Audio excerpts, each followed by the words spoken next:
Hey everyone, welcome back to Room 237, and a while back when I first made this channel, I was doing countdowns of my favorite horror films, gangster films, comedies, and then I just did a big collection video of my random favorite films of all time. Recently on the Room 237's Facebook page, I made a list of all my non-horror, crime, gangster, and not really comedy favorite films of all time. And what ones I was just see which ones people wanted to see me do. And this is one that came up a couple times. This is one of my favorite movies. And I think this will be a good start to the new playlist of favorite non-horror, non-gangster films. I have already done There Will Be Blood and Glengarry Glen Ross. I love that film. There Will Be Blood is my favorite film of the 21st century. But this is a film that I saw for the first time within the last couple years. And I never hear anybody talk about it. There's not that many reviews here on YouTube. But it's a 1992 Australian film, Romper Stomper. Written and directed by Jeffrey Wright and starring Russell Crowe in one of his earliest roles. This is one of those movies, it was very controversial when it came out. It's known for its excessive, graphic, very intense, realistic violence. And not just violence or gang violence, but racial skinhead violence.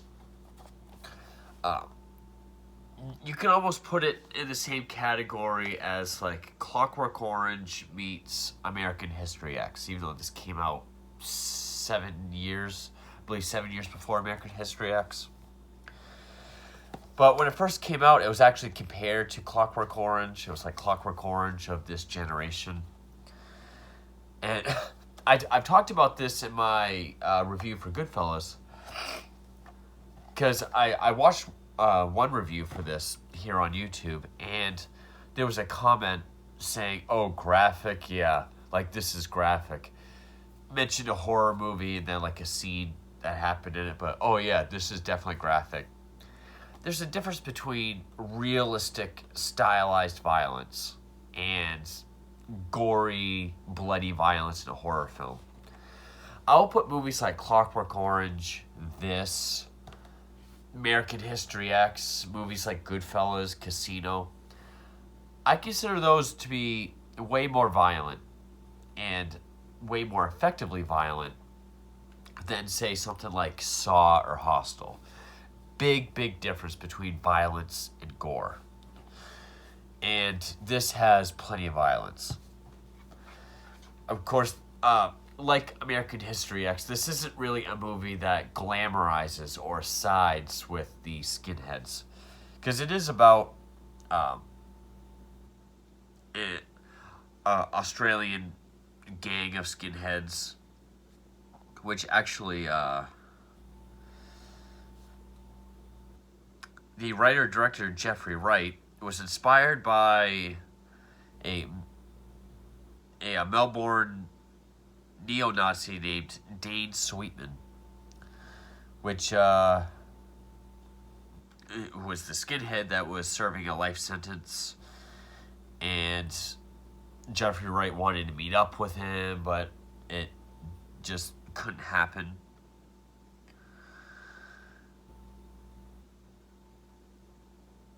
And a lot of what we see, I'm reading this at the same time as I'm talking, so that's why I'm pausing.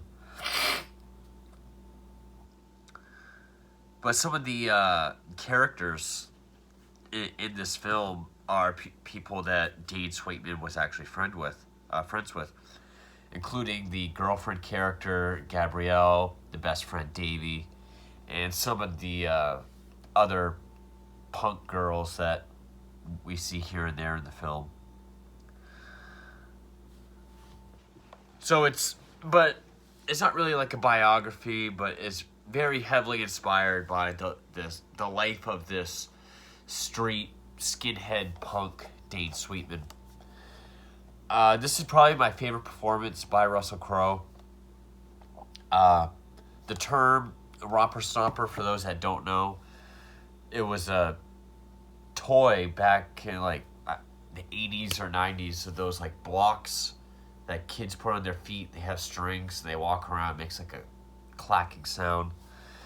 And then there was these platform boots that was popular amongst punks around this time, 80s and early 90s, that were called Romper Stomper boots, which is what they wear in this movie. And then it's just what people started calling, it was like an Australian slang term for skinheads. They like say, hey, there's a Romper Stompers down in that alley, don't go down there. It's a very simple premise. It also stars Russell Crowe, Daniel Pollock, who was actually, this was one of his first roles as well, but also one of his last. He actually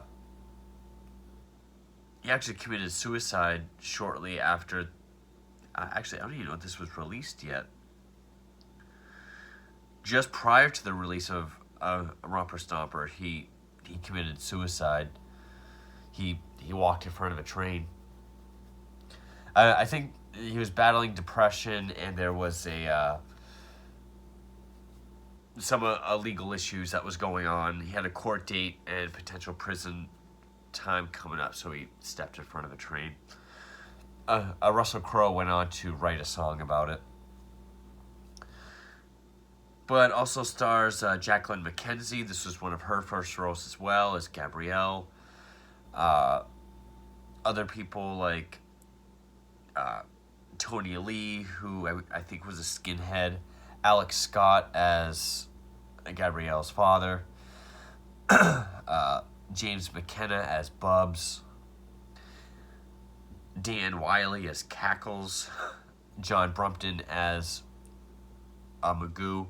Some of these actors, like Jacqueline McKenzie and John Brumpton, returned for the 6-part television series that came out in 2018, which I have never seen.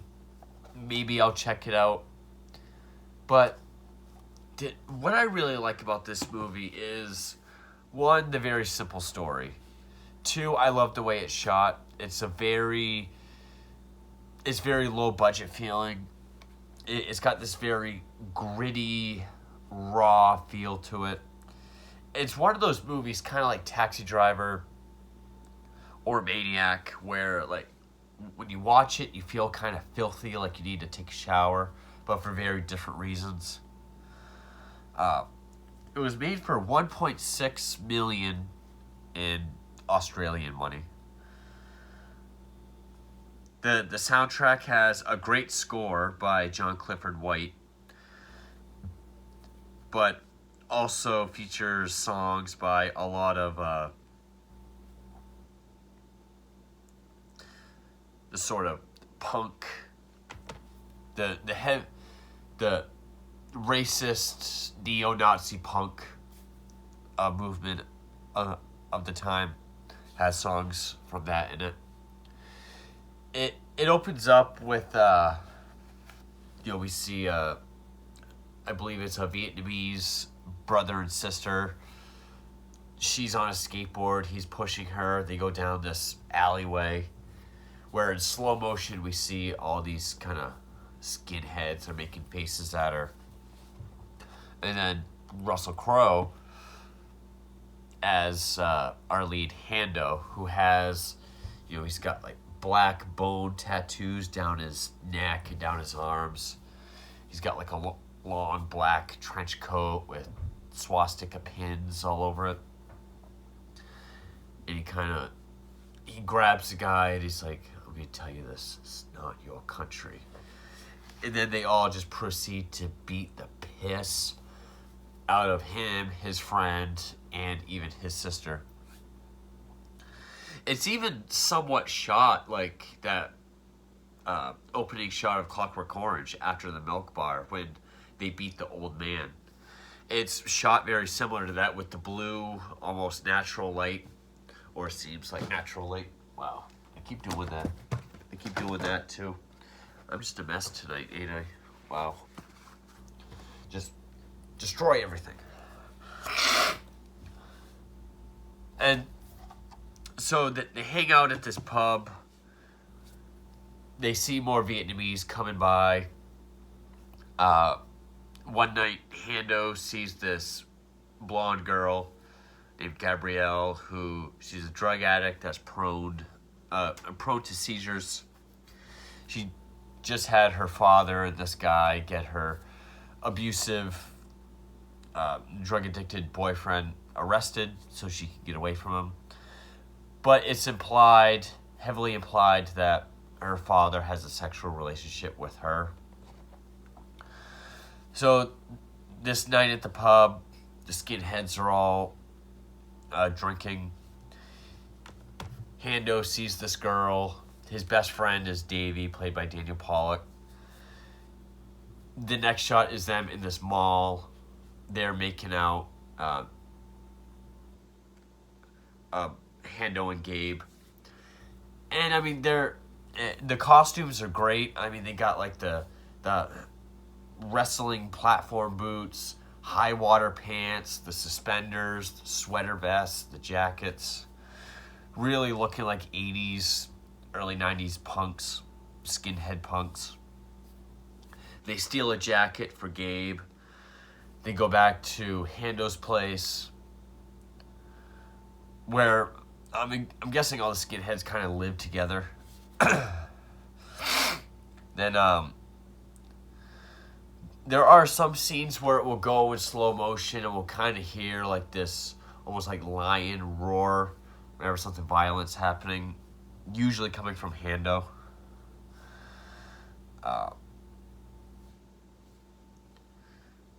And then one night there's a party for this skinhead who has joined the Navy. He's getting ready to go back I think he's getting ready to go back into a submarine. It's his last night out, so they have this huge party for him. We get the idea that Davey likes Gabe.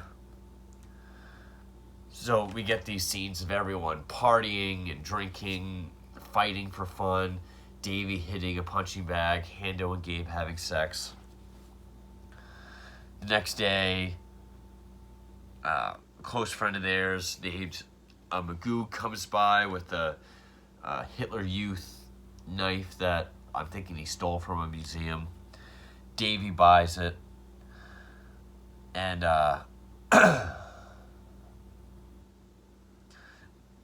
next day, some of them... Bubs is this kid that's like 12 or 13 years old, yet he's always hanging out with them, even though he's always kicked out of the pub.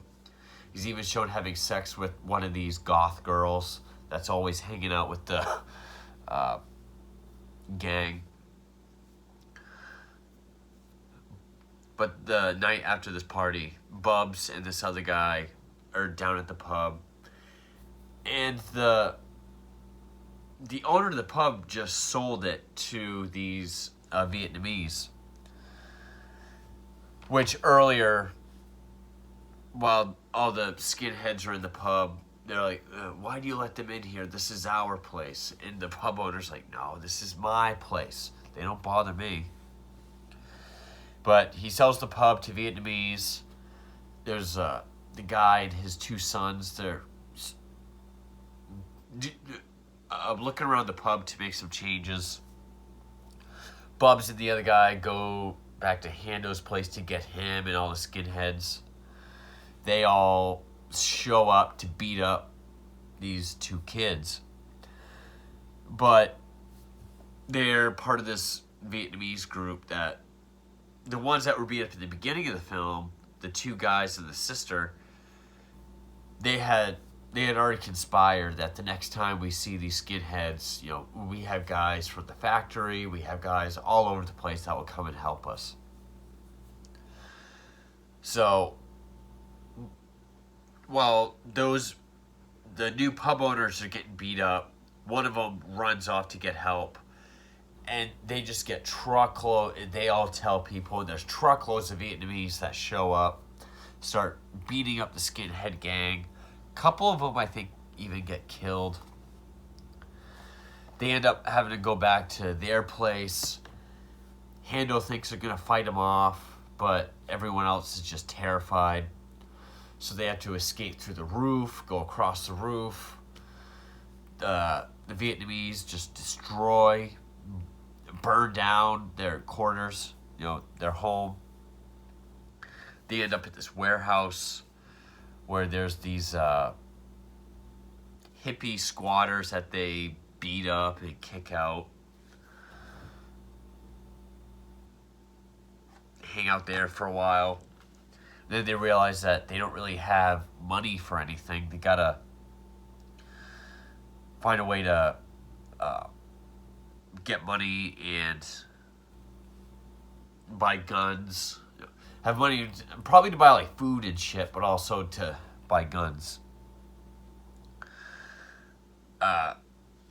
That's when Gabe tells them that she knows of this house that's full of stuff that they can pawn or sell to get a lot of money.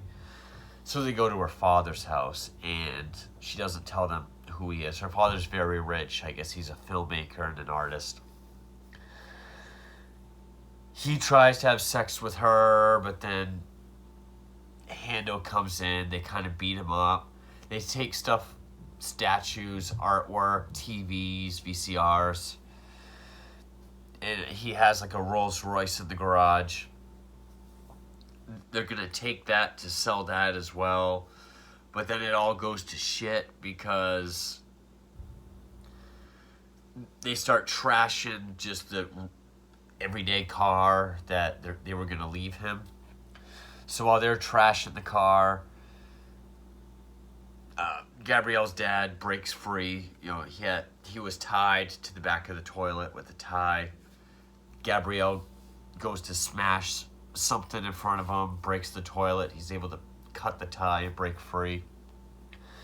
Gets a gun and chases Davy, Gabrielle into the garage.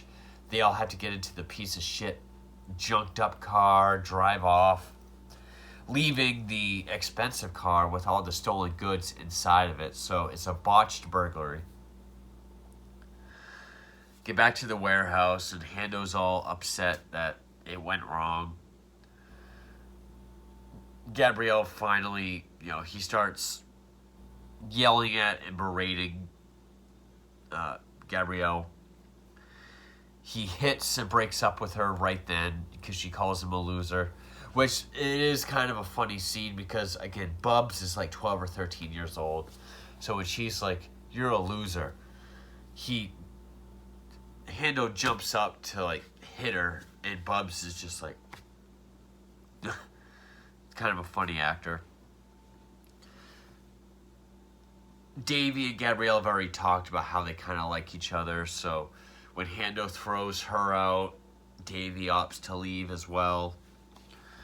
It's at this time she calls the cops because they're looking for Hando and his group. Cops show up, and Bubs stole a deactivated pistol from her dad's house, and he's just holding on to this nonstop.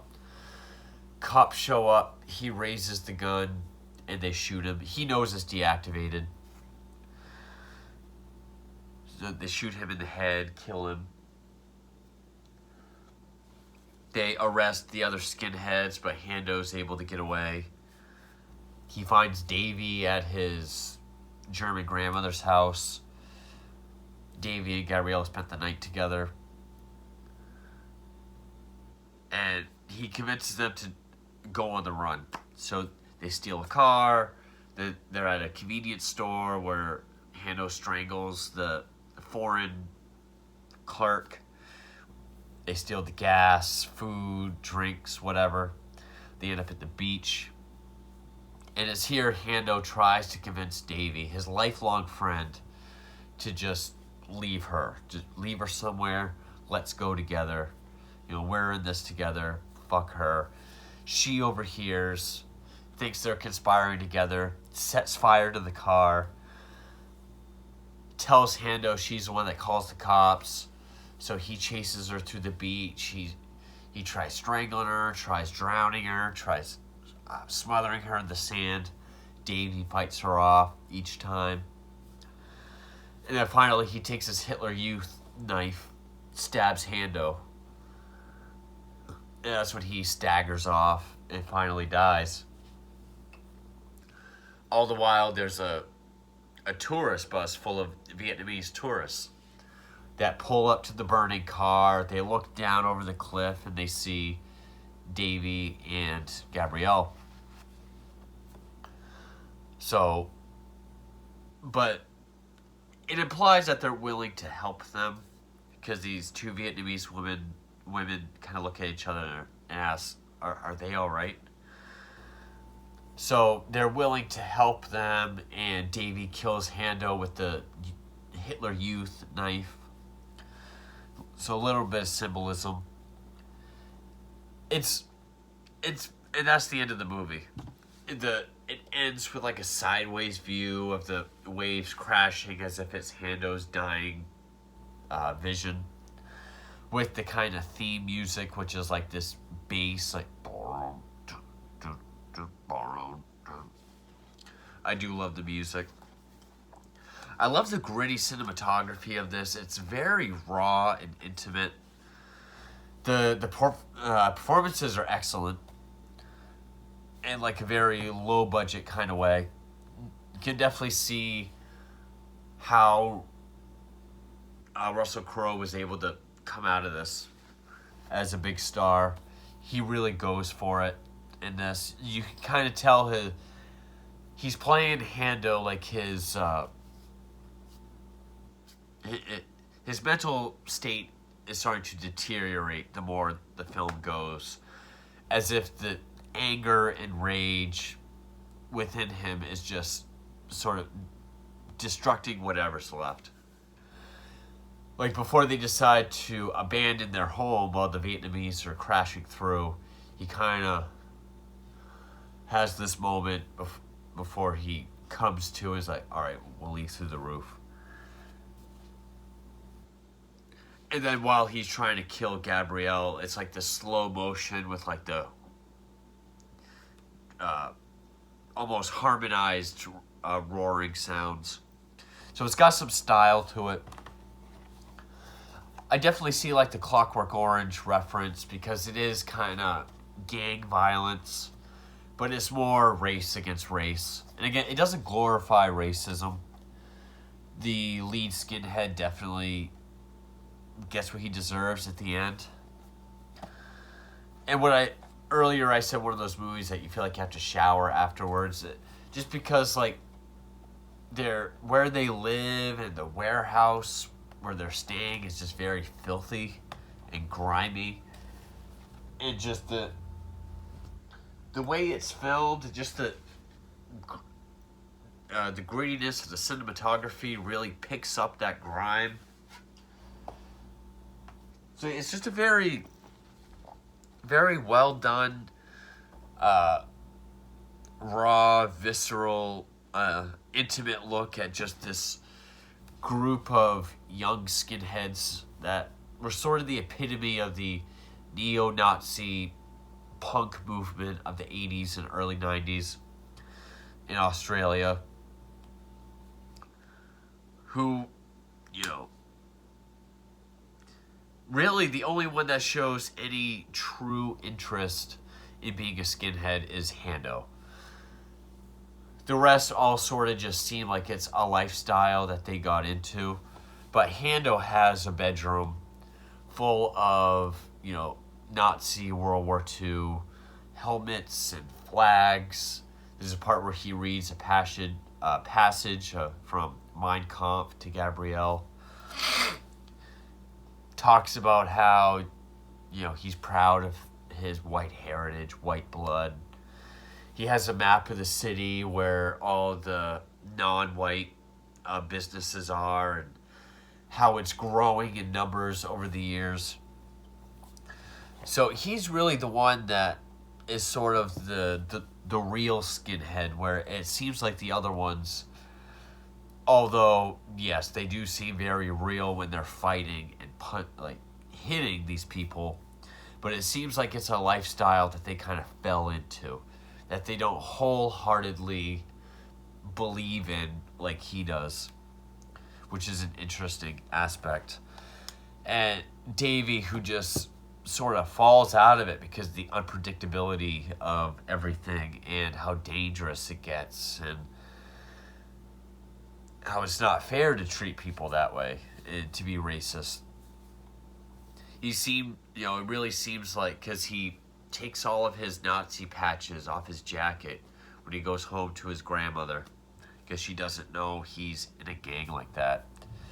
It seems like he's been friends with Hando his whole life, and he kind of fell into this lifestyle and wants to get out of it. But, I think this is a very well-made, low-budget film. It's definitely one that it definitely has a certain feel when you're watching it.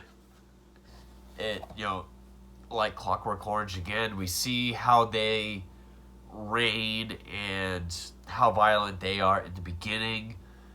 Then they kind of get what they deserve for a while. Then it's like long periods of sort of drawn out while they're trying to lay low, all the way up until the end. But I've always really liked this film. As far as like these sort of, I will put it up there as far as like best skinhead films, because